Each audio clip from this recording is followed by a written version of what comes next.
Welcome to Overtime the Podcast, a show dedicated to all things watches, with a special love for micro brands and their affordable range. I'm your host Praka, and some of you might know me as Kinda Average Watches. Join me as we explore new releases, share tips on building your collection, and put in some overtime with hands-on reviews of the latest watches. Whether you're a bit of a pro or you're just getting into the hobby, this podcast will keep you entertained with great stories from the people in the industry, casual conversations, and guest hosts who bring their own unique perspectives. Let's get started.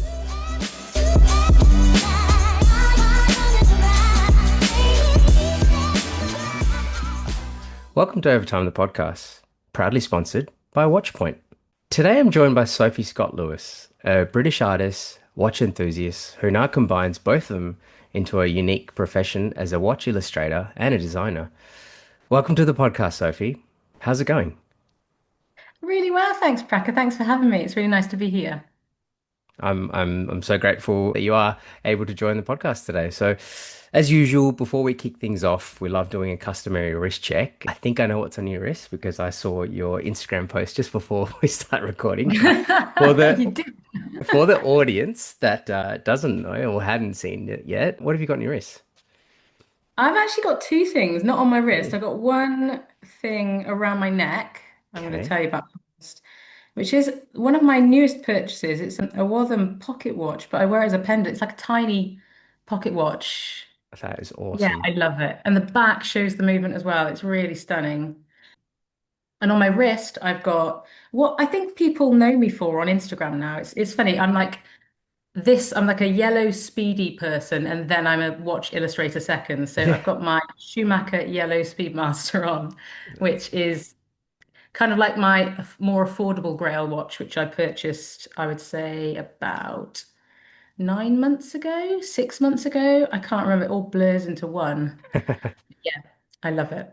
That's awesome. That's so cool. Yeah, I must say as well, I do whenever I do see that, I do associate that with you, that yellow Speedy. It's a Oh, fantastic color, nice. beautiful color. I love the range of the 39 mil Speedmasters or the automatic ones. There's so many. There's like red, there's green out there. There's even like, just massive range. And I actually saw a mother of pearl automatic Speedmaster, same size as what you've got there yesterday. It was awesome. I couldn't. I think once you look past the black Speedy or the white Speedy, there's actually a Yeah. whole world of Speedy references, yeah, out there.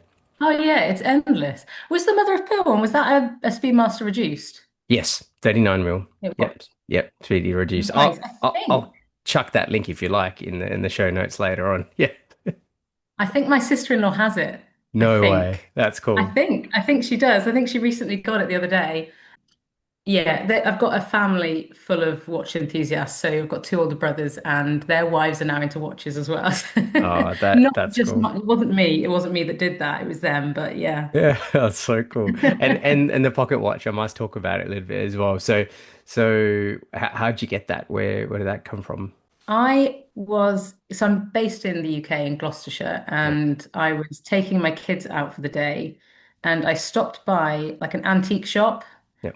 And I just go straight to the watches, and most of them, don't have straps or they don't have, crystals or whatever. But this just really jumped out at me. I was looking for a pocket watch that I could wear as a pendant because I saw somebody, I think it was on Pinterest about 3 months ago, and it just looked awesome. I think men could wear them around the neck as well. Yeah, yeah. But yeah, it's a fashion thing, I think, Yeah. more than anything. But it also, ties into your love of watches and everything else. So awesome, awesome. I would love to put that reference into the show notes for the listeners. I'll try and find it later on.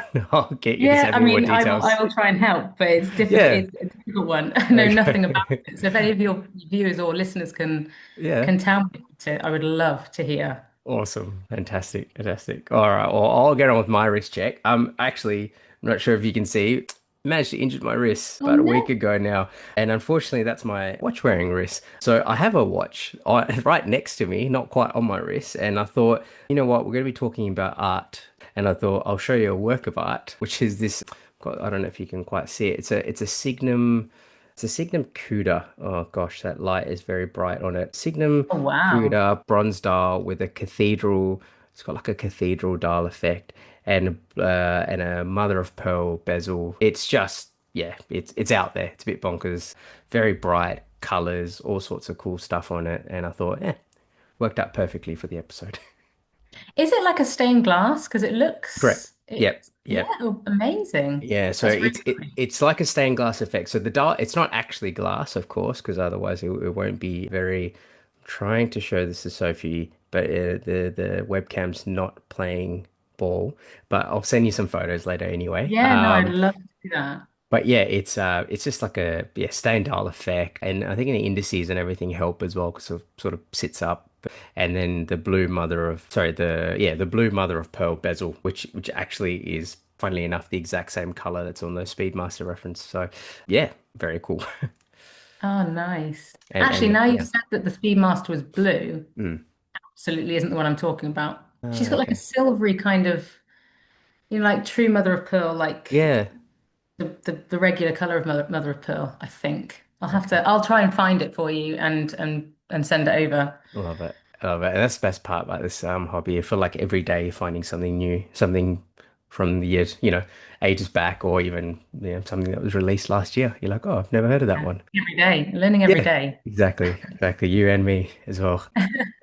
Let's get on with the episodes, shall we? So, again, thanks so much for joining me. Really appreciate you taking your time to be on the episode.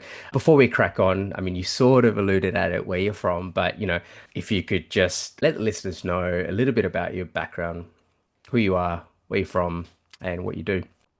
Okay, I am Sophie. I am from the UK. I am a watch illustrator and more recently dial designer. But I've been in the creative field for a very long time. So, gosh, I'm not going to tell you my age now, but it makes me feel old thinking about it. But yeah, I've worked in picture agencies and illustration agencies. In the last 13 years, I worked as a creative and art director for a marketing agency, creative agency down there. Actually, I don't know whether you know Watch Gecko, but they're right next Mm. door. And I didn't know this for 13 years. And then the last year, I was like, oh my goodness, no way. So yeah, and then gave that up to pursue my dream as, a full-time artist, which I know so many people, want to do. Yeah, So I just thought, well, you get one life, don't you? And thought, for hey, sure. hey, let's go for it. And look where you are now. That's really cool. That's awesome. That's awesome. So obviously you've just mentioned as well, so you've watched Illustrator and you're moving into dial design as well. So when did this sort of start up? Was it just a natural progression, something that you were just doing by yourself, or was like a company that approached and said, "Hey, look, we've seen your work. We would love it if you could do a dial design for us." Yes, I've always drawn watches way before I actually professionally drew watches and always sort of dreamt of creating my own watch. I'm not going to do that. I know now how difficult that is. And it's not my strength. Yeah. But always created my own dials and then more recently got contacted by, so I was working with Isotope. I don't know whether your listeners know, Yep. they are a UK micro brand, Hmm. really, really wonderful brand who are creating some really unusual pieces. And I was doing a large scale portrait of their chronograph moonshot. And Jose, the owner, said, well, we've got British Watchmakers Day coming up soon, and we would really love it if you could design our two dials. And so I was taken back a bit because I thought, well, nobody knows I do this. Yeah. This is all very secret. Nobody knows that this is what I've been doing. Mm.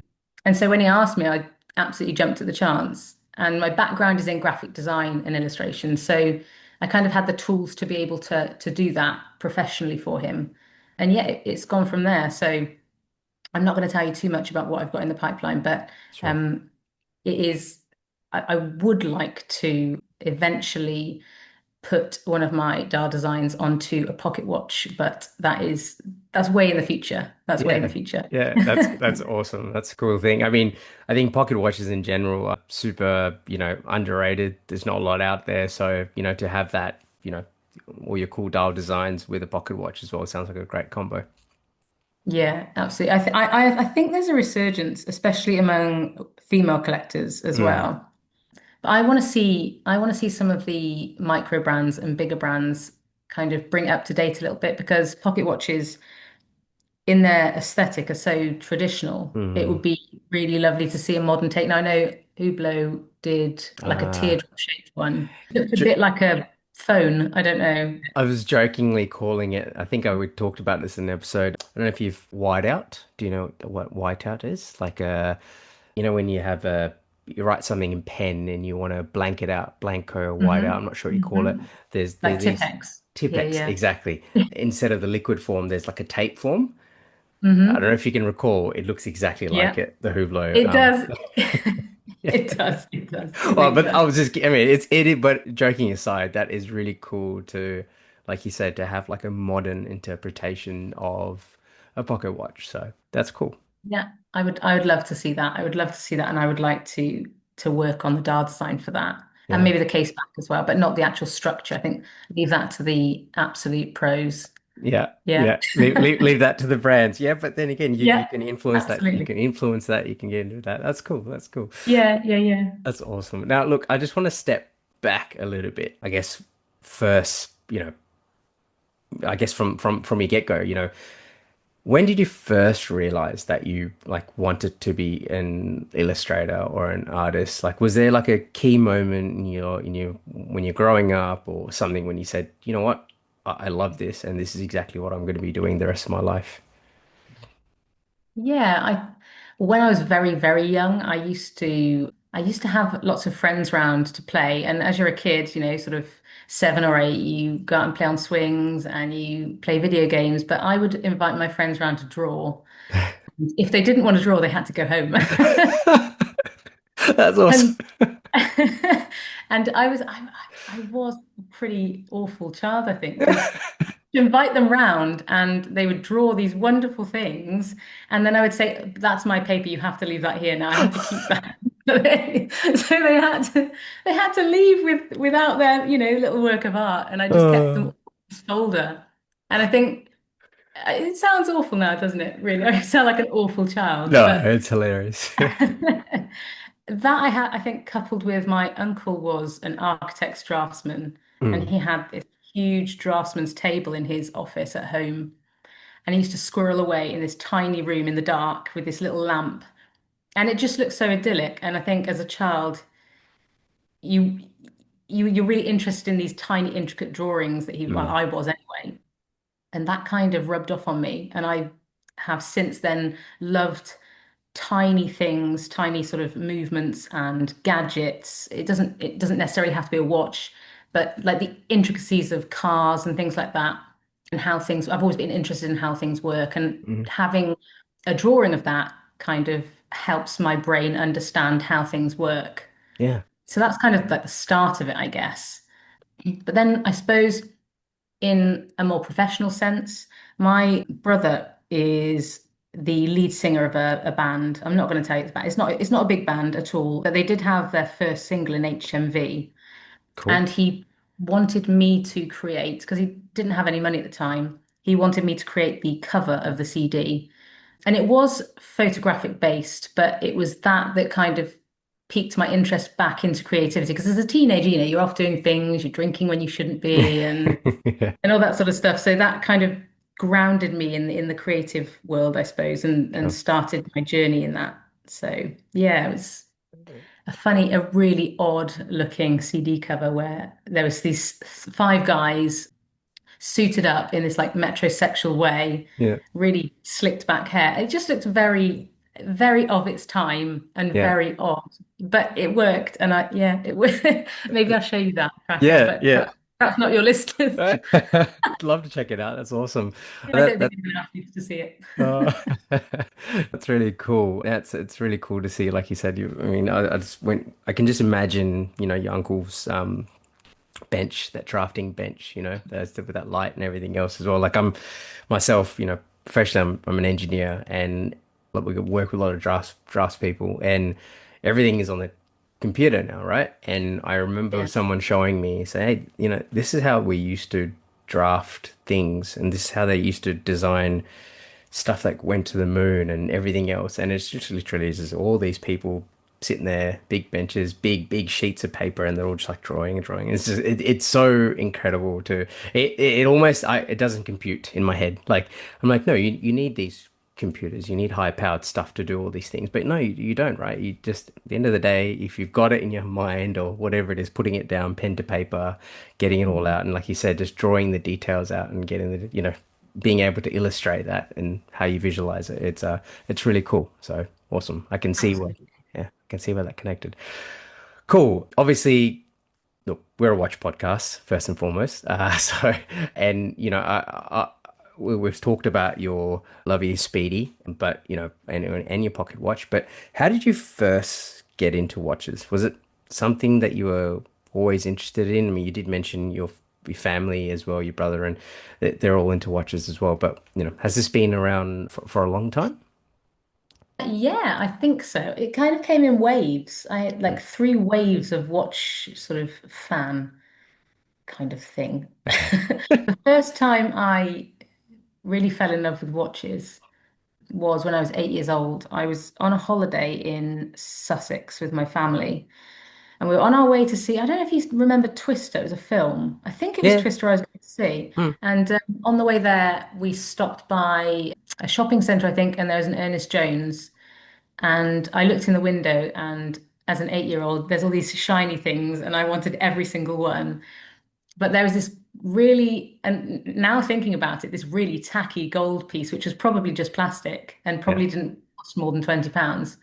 But for the £20 back then, you got so much more than what you would get these days. It Hmm. had a chime, and every time the chime went off, the minute and the hour hand went round in opposite directions, and they span really fast. They made like a clicking sound. It was, to me, it was everything. I mean, Awesome. it was joy personified in a watch.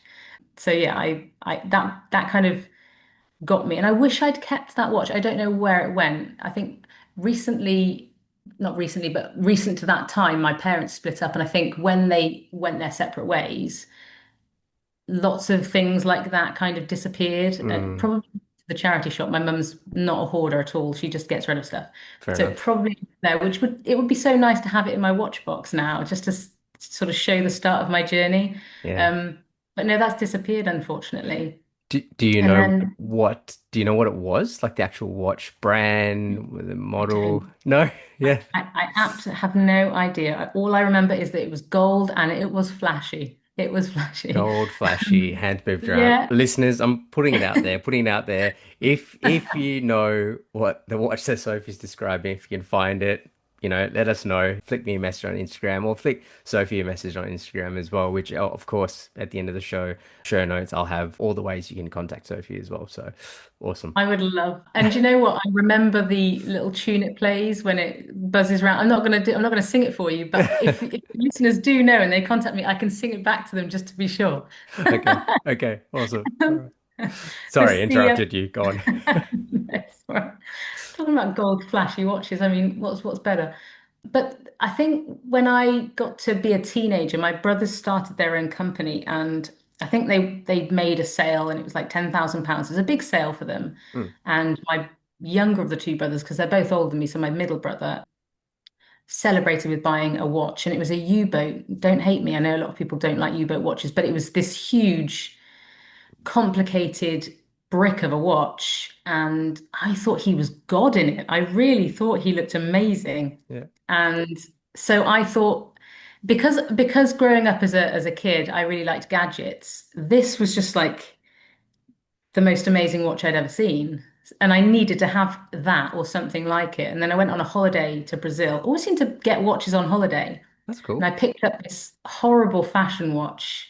It's a chili beans watch. I mean, now I look back at it and it's horrible, but it looked a lot like the U-boat. And do you know, I think that and my yellow Speedy have had the most compliments from men. And I don't know why. I think it's like 50 millimeters. I'll show you, Is Pratt. It's it? here. Yeah, okay. Absolutely Chili humongous. beans. Oh wow. Yeah, that that is huge.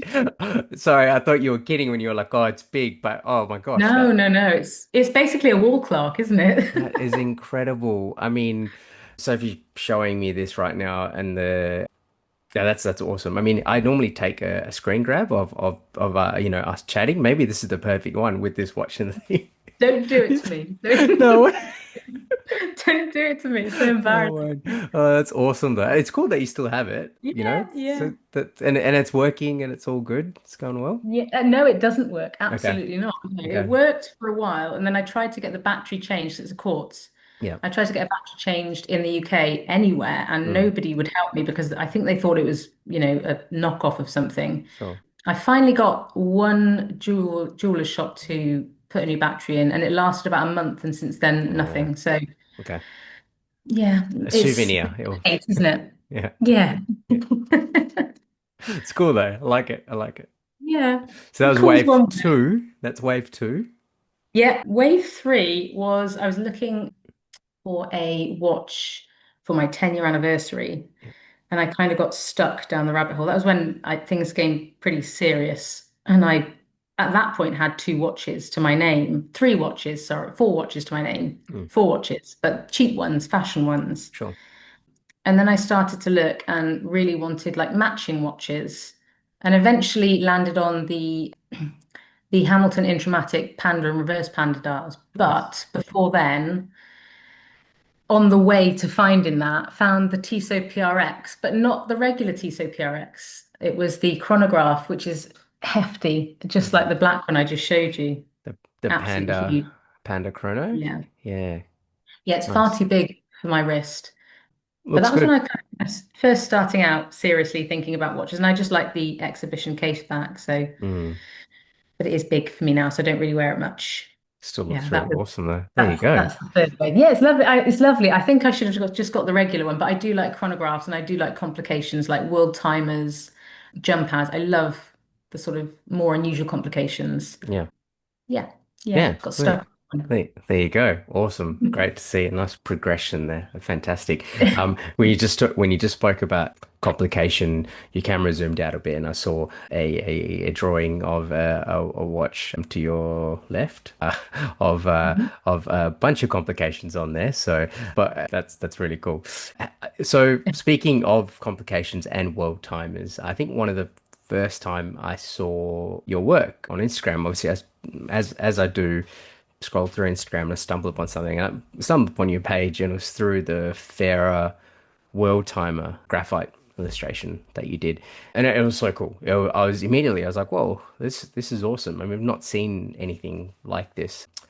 I've seen, what do you call it? I think I've seen like, photographs, a lot of cool photographs on there, but not so much people illustrating and especially with so much detail with just graphite, a pencil essentially, right? That's all it is. And it's so cool. It's so cool how you can do that. But, you know, I guess Farah was one of them that you did, and then you spoke about Isotope as well. So how did you get to do that work for, I think, Farah or that World Timer, or was that more for yourself?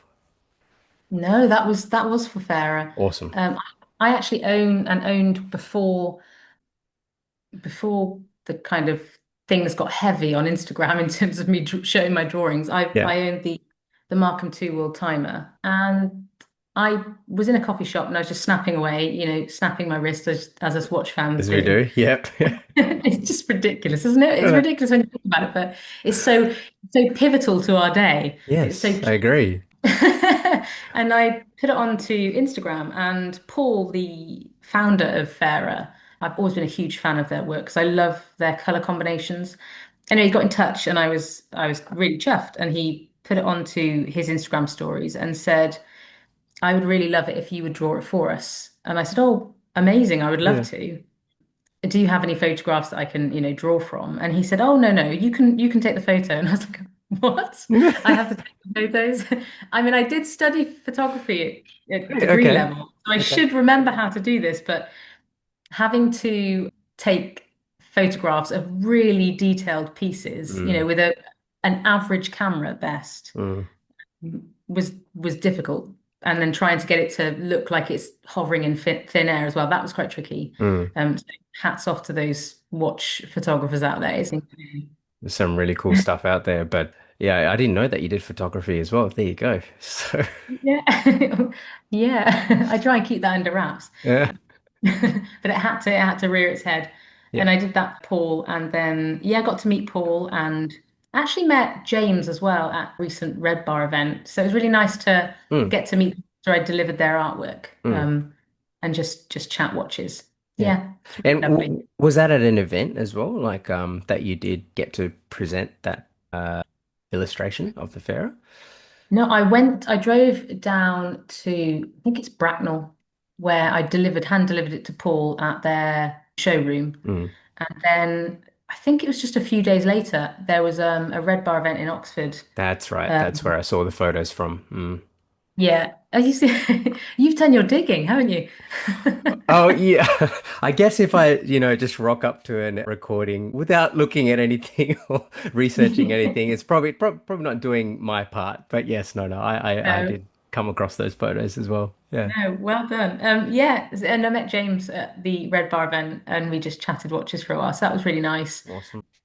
I'm only recently new to Red Bar, but I've been Mm. to a few now, and they are like the nicest.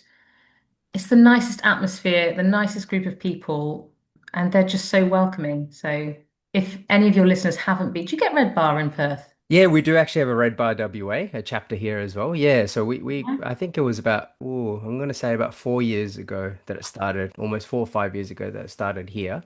Yeah. And yeah, it's growing strong. Yeah, we have events as well, a couple of events a year, and we've sort of have spin-off events from there as well. And yeah, it like I completely agree what you say. You meet some really cool people, lovely to chat to, and of course, you get to see all these different people's watches. So, and it's always Yeah, fun. Yeah, absolutely, yeah. absolutely. And that's the Red Bar. Was it? What chapter is that one? The one that So you're I've been to Oxford and Bristol, but that was awesome. the Oxford one. I think it Okay. was an event where Paulin and Pinion were Uh, also showing. And cool. oh, hang on, I'm going to get told off. Oh, and Farah, of course, Farah. Of Yeah, course, Farah was yes. there too, showing. Yeah.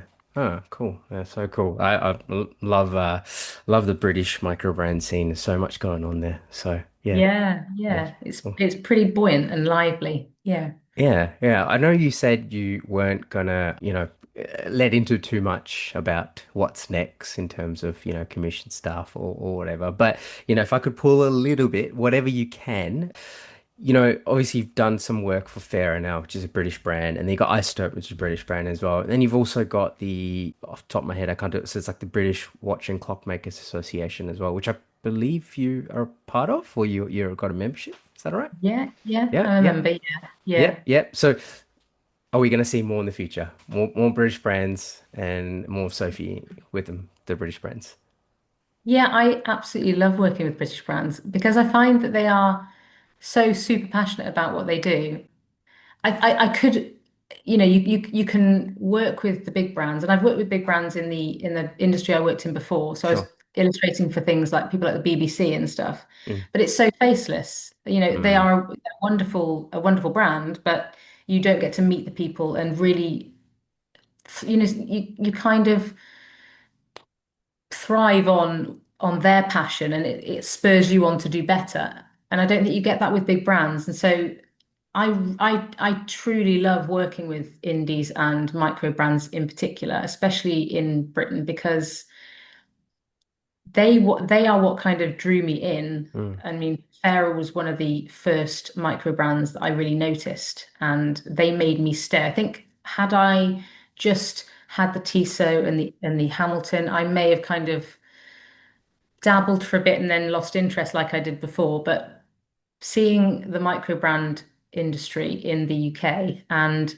the fun they're having with it, like the studio underdog Yeah. marketing that they do, it's so charismatic and infectious that it makes you want to carry on and do better and try and match that, I suppose, in whatever you're doing. So obviously I'm not making watches, but I am illustrating them and I Mm, want to push myself into new directions. So excuse me, something I can talk about is an exhibition that I'm planning at the moment on notable faces in the watch industry today and what the sort of people that have brought back horology to the forefront like it was before mm. the sort of quartz.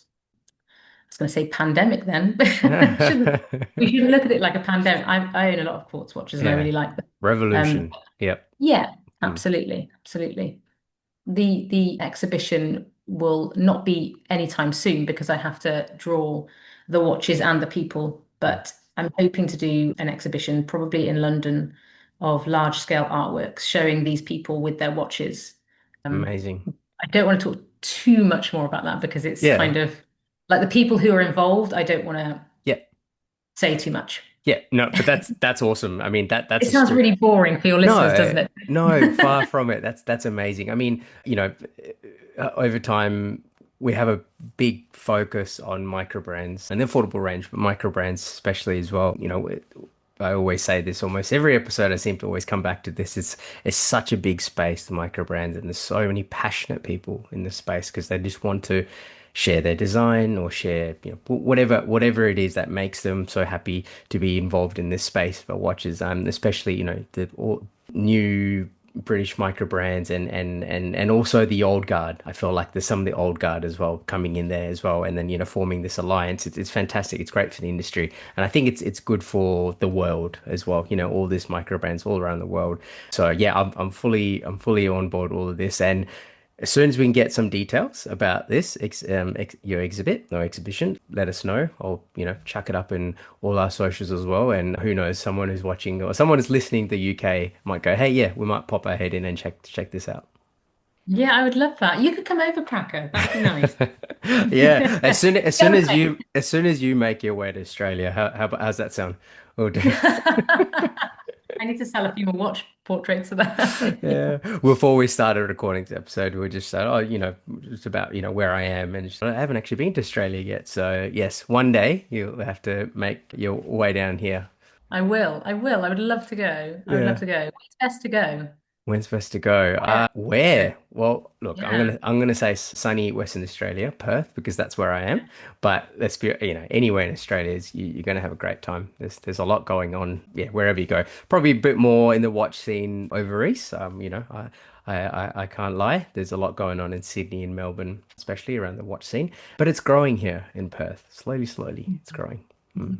I've lost a lot of friends to Australia. A lot of Australian, Yep. well, a lot of friends moved to Australia and Yeah. stayed. So it must be good. It must be good. Yes, yes, I've got plenty of friends who are originally from England, so yeah, I'm not surprised. Yeah. Yeah. Send them home. Send them home. Yeah, no, it's too good. It's too good here. We That's why miss they're them. here. It's awesome, awesome, cool. All right, we spoke about all this, your work with the brands, and I guess your work with Farer and Isotope and all that, and also what's coming up. But I want to go to slightly to the left, which we're talking about. Say if someone comes up to you and says, "Hey, I would love for you to draw me my watch, my Lunga, or whatever it is." I don't have one. I'm just saying, here it is, and I would love if you could make a drawing for me. How does that go? Like, what's your process? How does it? Do you ask them to send the watch to you? Do you just ask them to send multiple photos, and how does it actually? Yeah, step me through your process. It really depends on how comfortable they are taking photos of their watch because I need really detailed, sort of almost macro photography Yes. portraits. So most of the time, people can because iPhones are great these days and they can take really good quality photographs. Some people aren't so happy to do that and just want to send the watch. If it's over the other side of the world, then I tend to kind of say, look, it would be really good if we can try and get maybe someone else to take a photograph for you, Sure. or I can try and source something. And then I mean, the process and how I then approach the drawing itself is kind of twofold. It depends on how well I know the piece and how comfortable I am with the piece. So if it's like super detailed, I like to measure it and plot points on the canvas so I know roughly where things are. And then start drawing in. I get the outline done first, very faintly, and then I tend to start in the top left-hand corner and work in tiny patches. So when I'm drawing, it doesn't smudge the rest of the artwork until I reach the bottom right, Mm, because I'm right-handed. of course. Um, if I know the watch pretty well, like I don't know if it's a Casio, for example, Mm, I would just straight draw it. I wouldn't think about measuring it too much. But then there are things like the Gauche effect mm, on the Mark and World timer that just it is so difficult to freehand draw all of that without knowing rough measurements of where things lie, Mm. especially if it's at an angle. If the watch is straight on, it's a lot easier because you're working with a true circle. But when you're working with an ellipse or an oval, then it's a lot harder to know where things are placed. Mm. Um, I know a lot of artists use the grid method, so I've used that too. It really depends. I have to kind of feel a certain way on the day I'm starting, and it might go one way or the other. But the grid method is like drawing out a very faint grid of varying centimeters apart, and then working as though those little squares are tiny canvases, Mm. and then working at it, breaking it up bit by bit, and then altogether it makes this composition of the full watch. But yeah, I think I like to try and freehand it as much as I can. That's the sort of best way for me to do it, and it's the easiest, and it doesn't take quite as long. But sometimes it calls, I think, for measuring. And I don't Mm. think a lot of artists would say they do, because I think people can feel like, oh, that doesn't feel like art to me. But to me, what makes the artwork really come alive is in the shading, like representing the values of shadow and light, Mm. and that you can't measure. You have to just feel that. You have to just see that, and that to me is where the art comes in. So it's almost like I'm an architect Yeah. until I'm an illustrator or an artist. Do you see Yeah. what I mean? So Yeah. like Yeah. marrying the two together. When it comes to other things like cars, I can freehand it a bit more because I do draw cars too. Mm. But with watches, because there's so many, like there's indices and there's the minute track, and these are all tiny, minute details that if you get them wrong, the viewer of the piece might not know what's wrong, but it won't feel right. Mm. Do you see what I mean? Yeah. So if you've Yeah. ever looked at like a phone that's badly designed, it might look good from afar, but when you get close, you think, oh, something's just not quite right. And as a Mm. as a non-designer or a non-artist, you might not know what it is, but it will probably be because the button's just not quite central, or the microphone isn't doesn't have enough white space around it and things like that. So yeah, that's why I do it that way. Yeah. No, that's, If that that's makes sense. awesome. No, that's incredible. I'm literally the furthest thing away from an artist. I was jokingly telling someone the other day that I think my year seven or year eight art teacher laughed at accidentally. She was a really nice person. She couldn't hold her laughter in when I showed her something I did in class. She was like, "Oh, okay, that's great." So Oh yeah. Anyway, no. I'm like the opposite to all that. But anyway, I'm just joking. Oh That no. it was hilarious. Rebecca, don't let her stifle your creativity. No, no. I know my limits. It's okay. But it's great to hear the process and all that as well. It's awesome. I forgot my train of thought here now. So when you do get like when say someone wants to reach out to you and they want to draw a watch or a car or whatever it ends up being, do you is it just as simply as contacting you and saying, hey, can is this possible? Can you do this for me? Do they reach out by email? How do they do that?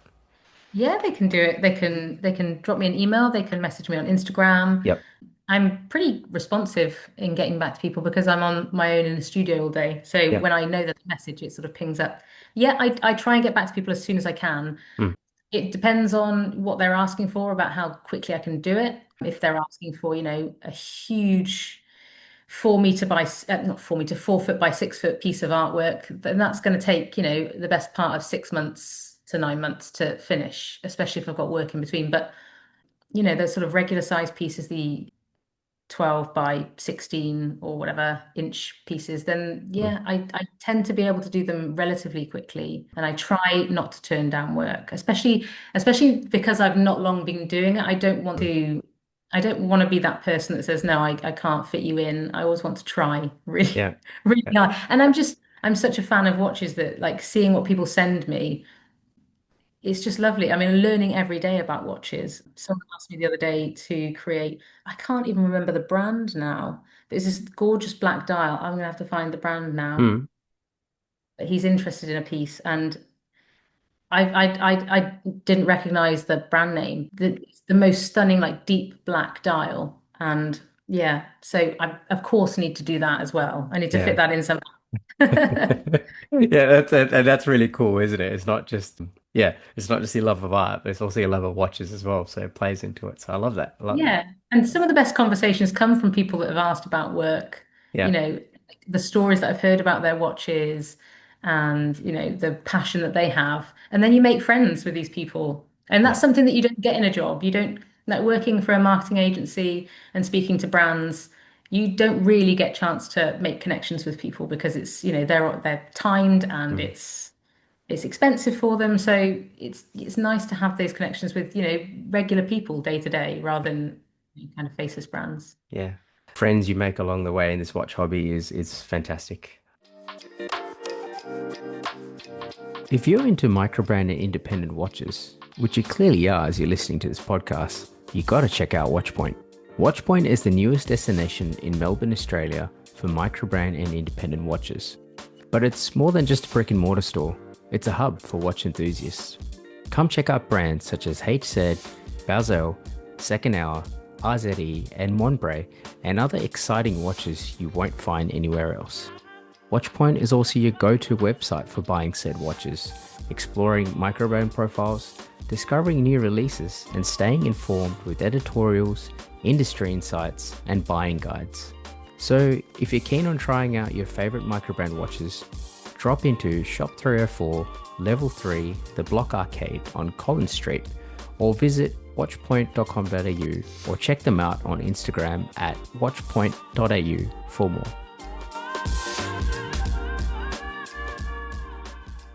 Speaking of watches, and you've gone through some of your pieces already that you have. Of course, your Mega Speedmaster with the Schumacher, the yellow. You got your PRX chronograph, your Chili Beans, your can't remember the one that we don't know, But we don't know. the one that we don't know. Soon to Uh, find out. yes, hopefully. And aside from that, and your Farer, of course, your Farer Worldtimer as Mhm. well. What are you hoping to add to your collection in the near future? Well, I recently bought one of my Grail watches, which Oh, was the Cartier Santos de Cartier medium. So that is ticked off my list. And awesome. can't really afford too many expensive watches because I would love the Lange work. I'd absolutely love that, but it's hugely expensive. Yeah, I would like, because I know you are quite keen on micro brands on this show, yeah. and there's a micro brand that I've only recently learned about called Heron, Yes. and they have got the Mariner Rainbow Yep. dive watch. I absolutely love it. I absolutely love it, and it's not available right now. So I messaged the founder or the owner and said, when is it going to be back? And hopefully relatively soon. But I know that it sold out really, really quickly. So Yes, I can attest they're great watches. So Heron did send, I did get hands on it was the Mariner, but it was the Ghost edition. So it was oh, the dial, nice. which was like all, yeah, it's like a ghosted out bezel, ghosted out dial, and the watch itself is fantastic. Of course, the rainbow colorway is also awesome, and yeah, they're really cool guys. I've been chatting with them as well, and like you said, the micro brand space is, it's just cool that you can just reach out to their owners and be like, hey, I Yeah, want to know about your yeah. watch. Tell me about it. When is it going to come out? And they usually go, yeah, cool, this and that, and this is I wasn't meant to plug them today, but yes, Heron also just released a new GMT model called the Mirabelle. I don't know if you had a chance to look at I've them. seen it, yeah, with the Mm. ceramic case back. Yeah, So gorgeous. Yeah. yeah. There's a gold one. It's not That's gaudy like the one I had, but that's it's gold. that's exactly what I looked at too. The gold PVD gold with the black dial. It looks stunning. I was like, yes. And I'm not a big gold guy. I don't have anything which is gold in my collection anymore. I think I had like one or two, and then I quickly moved it on because I'm like, I don't like wearing it, you know. But yeah, that one, ooh, yeah, it's got my eye for sure. It's, it's go for it. It would suit you. It's a gorgeous watch. So nice.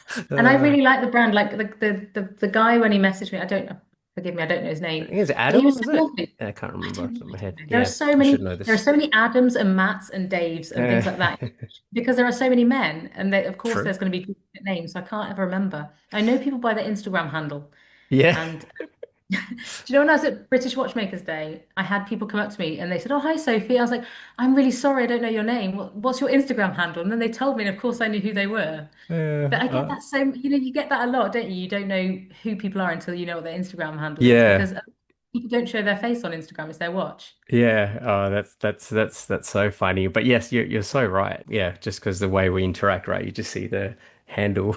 You see. Yeah, Uh, yeah. oh, that's But he cool. was So lovely. He was really yeah, nice, really accommodating and nice. So yeah, and yeah, I love the what do you call it? Canadian micro brands as well. There's a few out there, and yeah, they're definitely up there.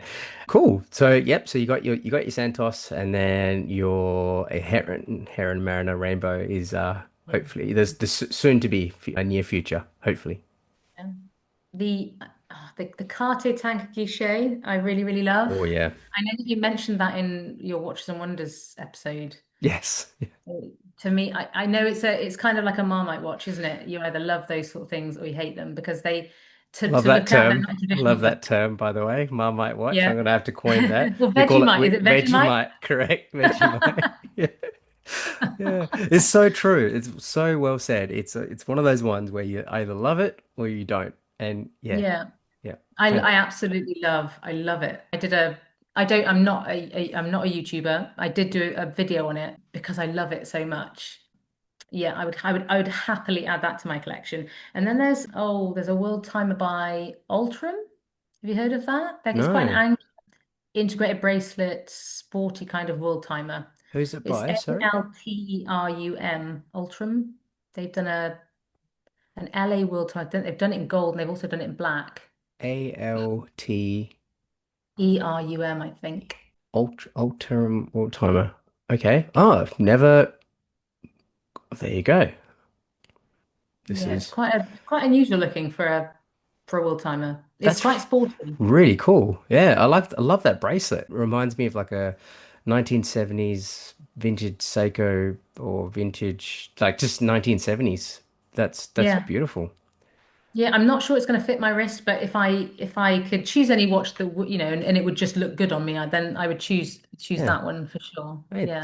38 point mil case, obviously integrated watch, so it's going to weigh a bit bigger. So, yeah, you might be able to, yeah, you never know. And Yeah, yeah. it's almost like a Tissot PRX kind of shape, Mm, the yes. chrono, sort of big integrated bracelet. But yeah, it's a world timer. I tell you, I'm a sucker for a world timer. So I just like the details. I really do. Yeah, no, I think it's awesome, and I love the yeah the dial textures as well. It's beautiful. Oh, is that like a? If it looks like a moon or something. It's like a rock texture. I don't even know Yeah, what it's it almost is. like like Studio Underdog have got that kind of not sandblasted because there is a sandblasted effect on it, but I Mm, was trying to remember what the name was the other day. I can't remember, and it's a bit like sandpaper, mm, painted sandpaper, and it's mm. got that sort of effect, hasn't it? Yeah, Studio Yeah, Underdog do that. I've recently got their strawberries and cream because I think that came out a while ago, and I really loved it and didn't get the chance to get it, or didn't even realize it was out until I was already knee deep in watches, and then saw that, and that's got that effect on it, I think. awesome. That's a cool one. I've not actually seen that one before, so I will again. Everything we speak about today, listeners, as usual, I'll chuck the links in the show notes, and yeah, maybe one of our listeners has one of these. But yeah, I love it. Very cool. Yeah. That we've come to the end of our questions. That seemed like it flew by, but we have been chatting for a little bit. So thank you so much for that. I learned a lot today. Very interesting. I hope you had a good time as well. I have. It's been great fun. It's been great. I love chatting watches, so it's almost like an online red bar, isn't it? Yes, it is. It is. It is. So I'm glad you said that. That's a good what do you call it? Yeah, my brain's also very slow because I am recovering from You can have something. that as a So quote, Cracker. You can have it as a quote. can I can yeah, I'll post note show notes or something. I'll add it in there. All right. Well, look, I love wrapping up each episode with there's something interesting. Now, it can be what you've read, what you've seen, what you heard, watch related or not. Could be anything at all. So, Sophie, as I guess, have you got something interesting to share? It's not watch related, but I'm currently looking for a new car. Okay.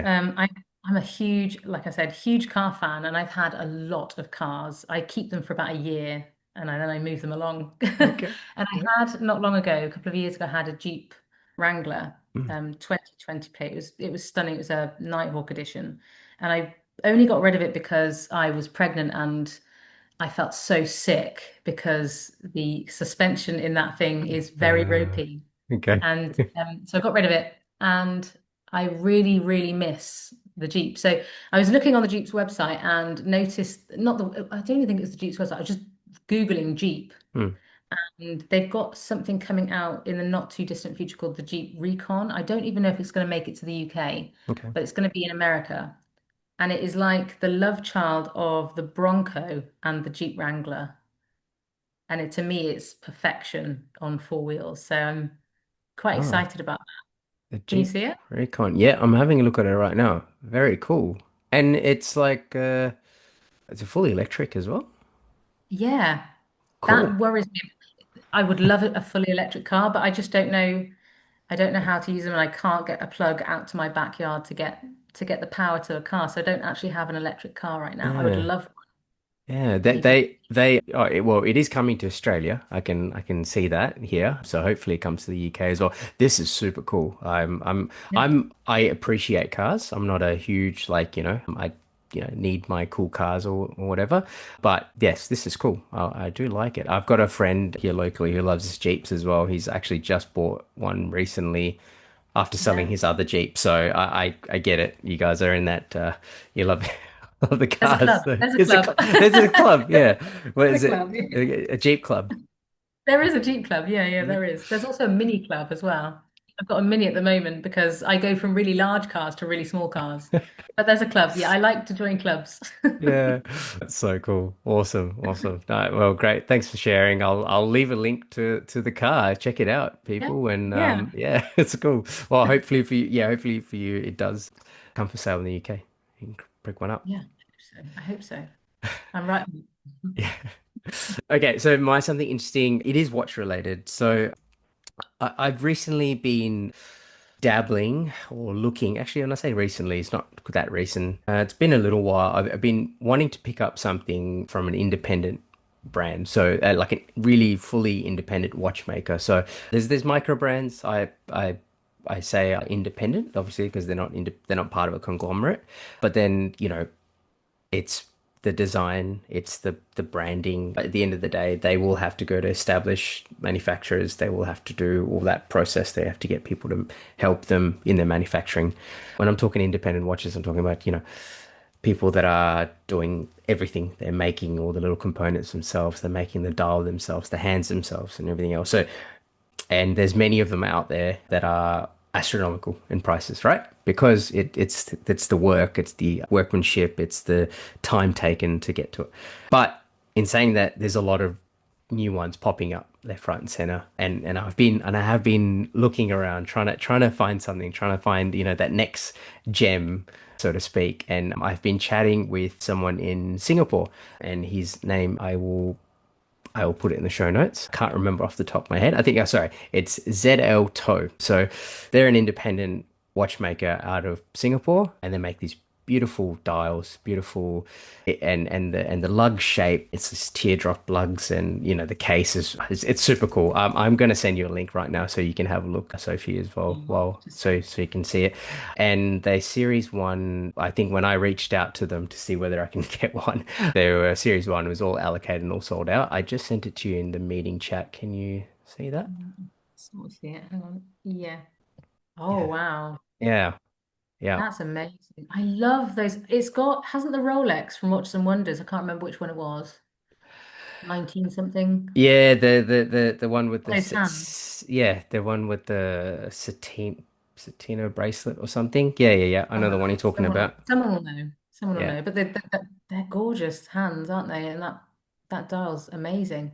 Yeah, yeah. So and I just yeah, I think the more I get into watches, I'm always a big proponent of micro brands and all that. As and independents fall in that same sort of space for me. People expressing their what they want to express in watches. And yeah, so I thought, hey, yeah, definitely want to speak about them. They're awesome, and I'm hoping in the not so distant future I can pick something up from them as well.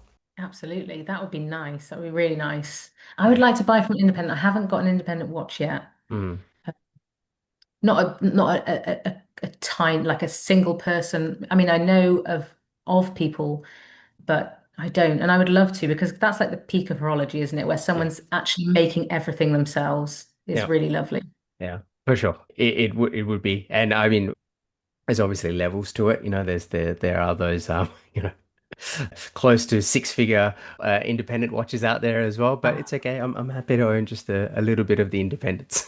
I'm happy with that. Absolutely. Yeah. Cool. Well, that's it. We've come to the end of the episode. I've got all your links here, but if people want to find your work, where can they reach out to you? What's the best place to reach out to you? You can email me. What is my email? sophiescottlewis@gmail.com. Got it? Yeah. You can just find me on Instagram. It's Sophie Scott-Lewis Art, no hyphen. And yeah, come and say hi. I mean, just say hi. It's really nice to just connect with people. I am an enthusiast first and foremost, so it's nice to chat watches with anybody that'll listen. Yeah, it feels like that sometimes, isn't it? You're just like, Yeah. oh, I want to share this that I saw or whatever. You just want to have that. Yeah, so that's cool. Yeah. So yeah, listeners, I will have Sophie's website, her email address, her Instagram, her YouTube channel, all of the links. So yeah, so you can check it out. Makes it easy. Thanks, Bracker. Cool. That's it. Come to the end of the episode. Thank you so much for joining me. Really appreciate your time. Thanks for having me. It's been a blast. I've really enjoyed it. Love chatting. Perfect. All right. Well, if there's nothing else, we'll leave it right there. Cheers. Thanks, Bracker. Bye. Thank you for listening to Overtime the podcast. I hope you enjoyed the episode. You can find us on our Instagram at Overtime the Podcast, at Kinda Average Watches, or flick me an email on overtimethepod@gmail.com. I appreciate your support and value your feedback. If you have any questions, suggestions, or topics that you would like the podcast to cover in the future, please hit us up. Until next time.